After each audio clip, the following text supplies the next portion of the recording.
على مر الزمان تألقا وأضاء للدنيا طريقا مشرقا وهدى من الرحمن يهدينا به.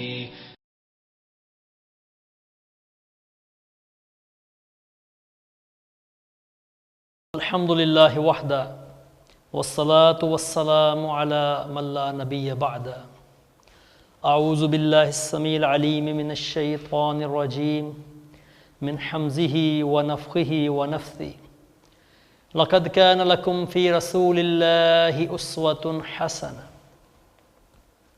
تمام قسم کی تعریفیں اللہ رب العزت کے لیے ہیں کہ جو اس کائنات کا اکیلا مالک ہے. اس کائنات کو بنانے میں، اس کائنات کو چلانے میں اس کا کوئی شریک نہیں، کوئی برابری کرنے والا نہیں، کوئی ہاتھ بٹانے والا نہیں. اور لاکھوں کروڑوں درود و سلام ہوں اس ہستی اقدس و مقدس پر کہ جن کا نام نامی اسم گرامی محمد کریم صلی اللہ علیہ وآلہ وصحبہ وسلم ہے. اللہ رب العزت نے ان کو نور ہدایت کا آخری مینار بنا کر مبعوث فرمایا. ان کے بعد کوئی نبی، کوئی رسول اور کوئی پیغمبر نہ اب تک آیا ہے اور نہ قیامت کے دن تک آئے گا. اما بعد، جب یہ آیہ مبارکہ نازل ہوئی وَأَنذِرْ عَشِيرَتَكَ الْأَقْرَبِينَ کہ اپنے خاندان والوں کو اور اپنے قریبی لوگوں کو ڈرائیے، تو پھر رسول اللہ صلی اللہ علیہ وسلم نے اپنی دعوت کا باقاعدہ اور کھلم کھلا آغاز کیا اور اپنے خاندان کے لوگوں کو اکٹھا کر کے ان کو سب سے پہلے دعوت پیش کی. یہ آیہ مبارکہ سورہ شعراء کی آیت ہے، اور اس صورت میں پہلے اللہ رب العزت نے حضرت موسیٰ علیہ السلام کا سارا واقعہ بیان فرمایا کہ کس طرح انہوں نے اپنی دعوت کا آغاز کیا اور کن مراحل سے گزرتے ہوئے بالآخر وہ اپنی قوم کو مصر سے لے کر نکلے، اور کس طرح اللہ نے پھر سمندر کے اندر سے ان کو راستہ دیا، اور اسی سمندر کے اندر کس طرح فرعون کو اور اس کے لشکر کو غرق کیا. اسی صورت کے اگلے حصے میں حضرت ابراہیم علیہ السلام کا قصہ ہے، اور قوم عاد اور قوم سمود کا قصہ ہے، اور قوم لوط کا واقعہ وہ بیان ہوا ہے. اور بڑی ہی وضاحت کے ساتھ یہ بتایا گیا کہ جو جھٹلانے والے ہیں، اللہ کے دین کا انکار کرنے والے ہیں، نبیوں کی مخالفت کرنے والے ہیں، بالآخر اللہ کے ہاں ان کا انجام کیا ہوا. اور اس کا یہ مقصد بھی تھا کہ یہ جو لوگ دین کی مخالفت میں کھڑے ہوں ان کو خبر ہو جائے کہ اگر ہم اس کام سے باز نہیں آتے تو بالآخر ہمارا انجام کیا ہونے والا ہے. خیر، اسی آیت کے نازل ہونے کے بعد پھر رسول اللہ صلی اللہ علیہ وسلم نے بنی ہاشم کو، جو آپ صلی اللہ علیہ وسلم کے جد امجد ہیں، ان کی ساری اولاد کو اکٹھا کیا، اور بنی مطلب کے بھی کچھ افراد اس میں شامل تھے، اور تقریباً 45 افراد ان سب کو آپ صلی اللہ علیہ وسلم نے اپنے گھر میں مدعو کیا، ان کی دعوت کی اور ان کی میزبانی کی دودھ کے ساتھ اور گوشت کے ساتھ. اور جب آپ صلی اللہ علیہ وسلم ان سے گفتگو فرمانے لگے تو ابو لہب نے درمیان سے بات جو ہے وہ اچک لی اور کہنے لگا کہ دیکھو بھتیجے، یہ تمہارے باپ کا خانوادہ ہے، تمہارے چچا ہیں، تمہارے چچا کے بیٹے ہیں، تم نادانی کی بات مت کرو، اور تمہارا یہ جو قبیلہ ہے یہ پورے عرب سے مقابلے کی طاقت نہیں رکھتا، اور میں زیادہ حقدار ہوں کہ تمہیں ابھی سے روک لوں، تمہیں پکڑ لوں، کیونکہ اگر تم اپنی روش پہ قائم رہے تو پھر یہ بہت آسان ہے کہ یہ سارے کے سارے قریش کے قبائل یہ ہم پر حلہ بول دیں، ہم پر حملہ کر دیں، اور پورا عرب پھر ان کی حمایت میں کھڑا ہو جائے، اور پھر جتنا نقصان اور جتنی بربادی ہمارے خاندان کی ہوگی، تم سے زیادہ عرب میں اتنا نقصان کا باعث کوئی شخص اپنے خاندان کے لیے نہیں ہوا ہوگا. آپ صلی اللہ علیہ وسلم اس کی اس بات کو سن کر اس وقت تو خاموش ہو گئے، اور اس دن آپ صلی اللہ علیہ وسلم نے ان تمام لوگوں سے کوئی بات نہیں کی. لیکن پھر اگلے دن یا ایک دن کے وقفے سے ان سب کو دوبارہ مدعو کیا، اپنے گھر میں سب کو دوبارہ جمع کیا، اور پھر رسول اللہ صلی اللہ علیہ وسلم نے سب کے ساتھ خطاب شروع کیا اور آغاز کیا، ان الحمدللہ، تمام قسم کی تعریفیں اللہ کے لیے ہیں، احمدہ و استعینہ، میں اسی کی حمد بیان کرتا ہوں اور اسی سے مدد مانگتا ہوں، واؤمن بہ واتوکل علیہ، اسی پر میں ایمان لاتا ہوں اور اسی پر میں توکل کرتا ہوں. وَأَشْهَدُ أَن لَا إِلَٰهَ إِلَّا اللَّهُ، اور میں اس بات کی گواہی دیتا ہوں کہ اللہ کے سوا عبادت کے کوئی لائق نہیں، وحدہ، وہ ایک اکیلا ہے، لا شریک لہ، اس کا کوئی شریک نہیں۔ اس خطبے کے بعد پھر رسول اللہ صلی اللہ علیہ وسلم نے فرمایا کہ دیکھو، گھر کا جو سربراہ ہے وہ اپنے خاندان سے جھوٹ نہیں بول سکتا۔ اس ذات کی قسم جس کے سوا کوئی عبادت کے لائق نہیں، میں تمہاری طرف بالخصوص اور پورے لوگوں کی طرف بالعموم اللہ کا نبی بنا کر بھیجا گیا ہوں۔ اللہ کی قسم تم اسی طرح موت سے ہمکنار ہو جاؤ گے جیسے روز سو جاتے ہو، اور اسی طرح پھر تم کو اٹھا لیا جائے گا جیسے روز صبح اٹھ کر صبح بیدار ہوتے ہو، بیدار ہو کے اٹھتے ہو، ایسے ہی اللہ تعالیٰ تمہیں قبروں سے اٹھائے گا، اور پھر یا تو ہمیشہ کے لیے سکون اور راحت اور اللہ کی جنت، یا ہمیشہ کا عذاب ہوگا۔ اس بات کو سن کر جناب ابو طالب وہ فرمانے لگے کہ بھتیجے، مت پوچھو کہ تمہاری بات ہمیں کس قدر پسند ہے، اور تمہاری مدد اور تمہاری اعانت کرنا ہمیں کس قدر محبوب ہے، اور ہم تم کو کس قدر سچا جانتے ہیں، اور یہ تمہارے باپ کا سارا خاندان جمع ہے، اور میں بھی اس کا ایک فرد ہوں، لیکن فرق یہ ہے کہ ان سب سے بڑھ کر میں تمہاری حمایت کے لیے اور تمہاری مدد کے لیے پیش ہوں۔ آپ کو جو حکم ملا ہے آپ کریں، اور ان میں سے کوئی بھی آپ کی مخالفت نہیں کرے گا، لیکن میری طبیعت عبد المطلب کا دین چھوڑنے پر آمادہ نہیں ہے۔ ابو لہب پھر بولا کہ دیکھو، میں تمہیں کہتا ہوں کہ اس کا ہاتھ پکڑ لو، اس کو ابھی روک لو، تم خود روک لو گے تو بہتر ہے۔ تو جناب ابو طالب فرمانے لگے کہ اللہ کی قسم، اس کی ہم مدد کریں گے، اس کی حمایت کریں گے، اور کوئی اس کی مخالفت کرے گا تو ہم اس کے آڑے آئیں گے۔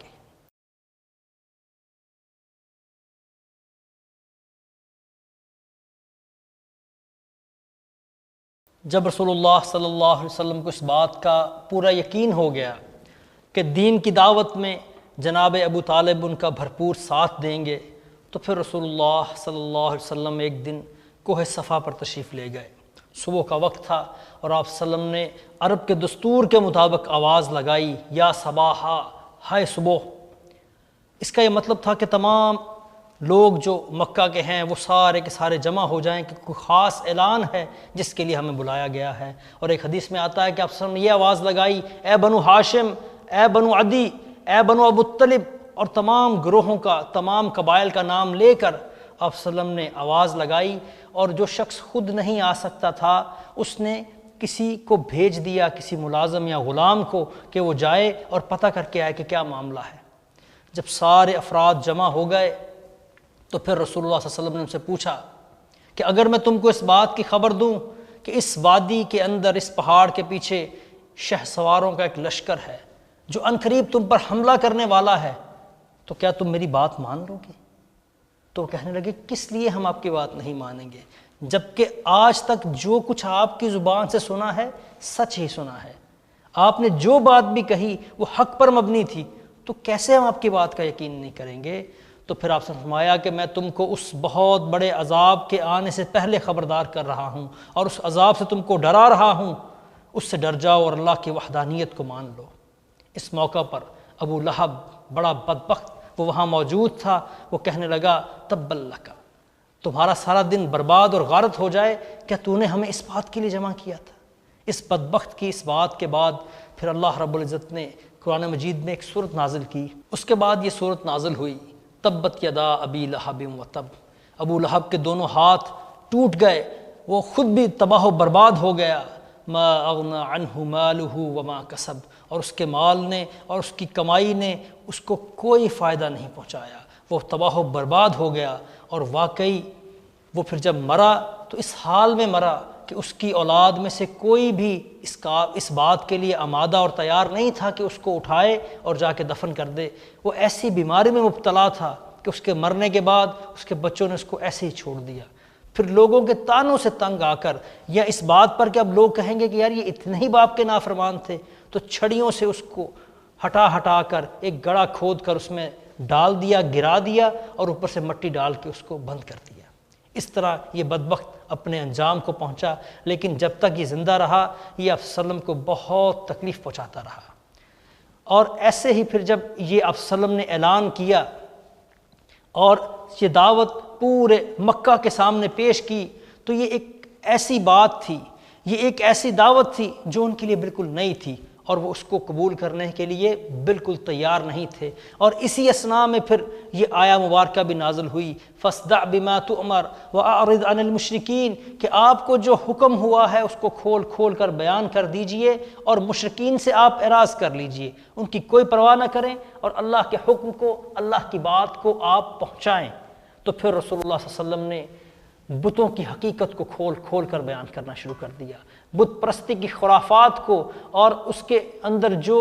برائیاں چھپی ہوئی تھیں اس کو مکمل طور پر بیان کرنا شروع کر دیا۔ آپ صلی اللہ علیہ وسلم مثالیں دے دے کے سمجھاتے، مثالیں بیان کر کر کے اس بات کو واضح کرتے کہ یہ بت، یہ پتھر کے بنے ہوئے، یہ نہ سنتے ہیں، نہ بولتے ہیں، نہ کسی نفع اور نقصان کا اختیار رکھتے ہیں، یہ کسی کام کے نہیں، اس لیے تم ان کو اپنے اور اللہ کے درمیان واسطہ نہ بناؤ۔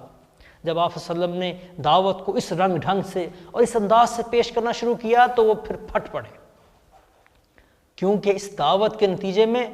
جو ان کی نسلوں سے چلی آ رہی ایک حاکمیت تھی اس کا خاتمہ ہوا چاہتا تھا۔ وہ جو لوگوں کے مالوں پر قبضہ کیے بیٹھے ہوئے تھے اور وہ جو چند لوگوں کا گروہ پورے لوگوں کے وسائل پر تصرف کر رہا تھا، ان کا وہ تصرف ختم ہوا چاہتا تھا، اور جن برائیوں میں مبتلا تھے وہ ان کو ان برائیوں کو چھوڑنا پڑتا تھا،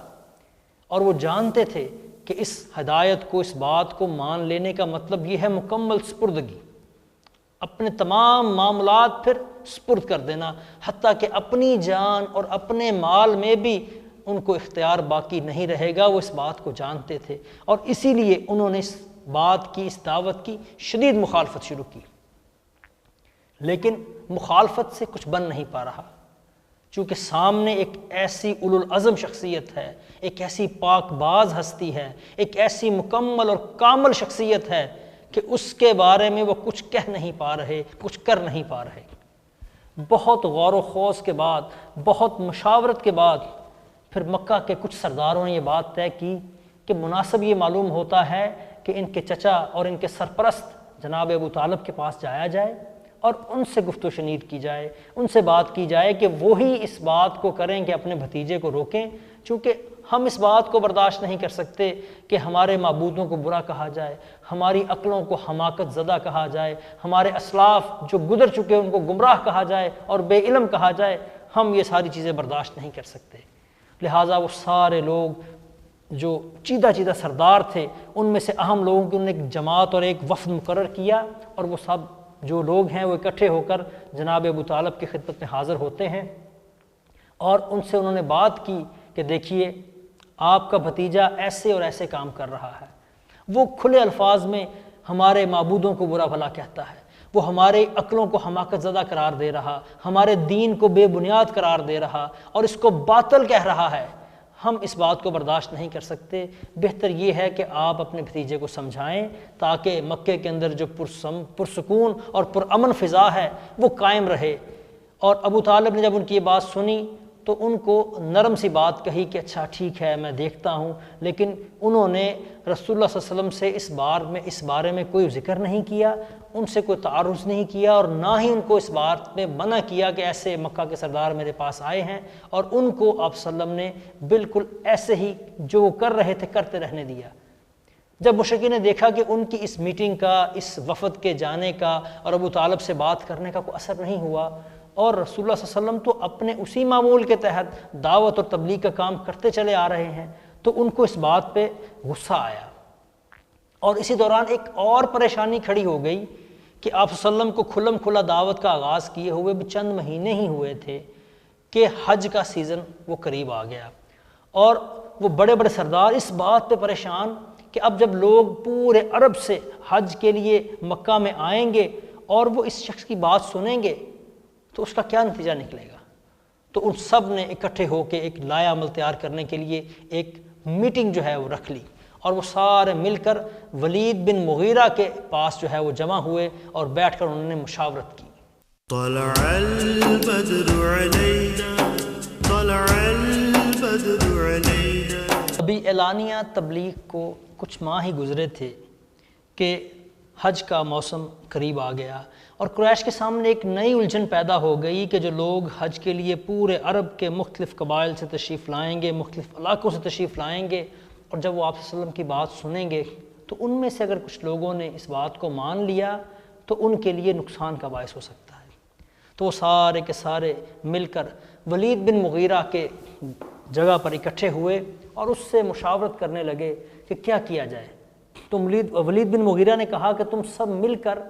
ایک بات طے کر لو کہ اس کے متعلق کیا غلط فہمی پھیلانی ہے، کیا ہم نے افواہ پھیلانی ہے،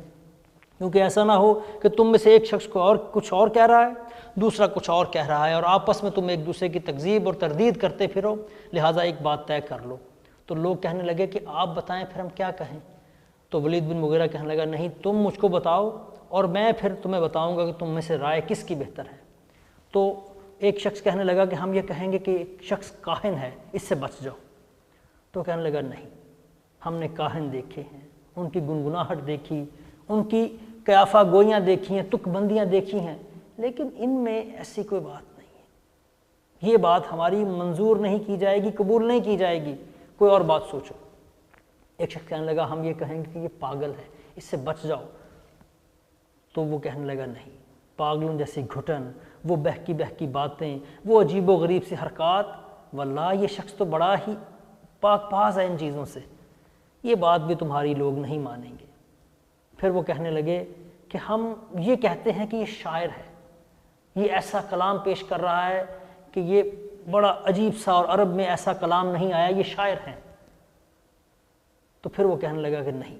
تمہاری یہ بات بھی درست نہیں، چونکہ شاعری کی تمام قسمیں، تمام اصناف ہم نے سن رکھی ہیں، شعر، ربائی، نثر، نظم، غزل،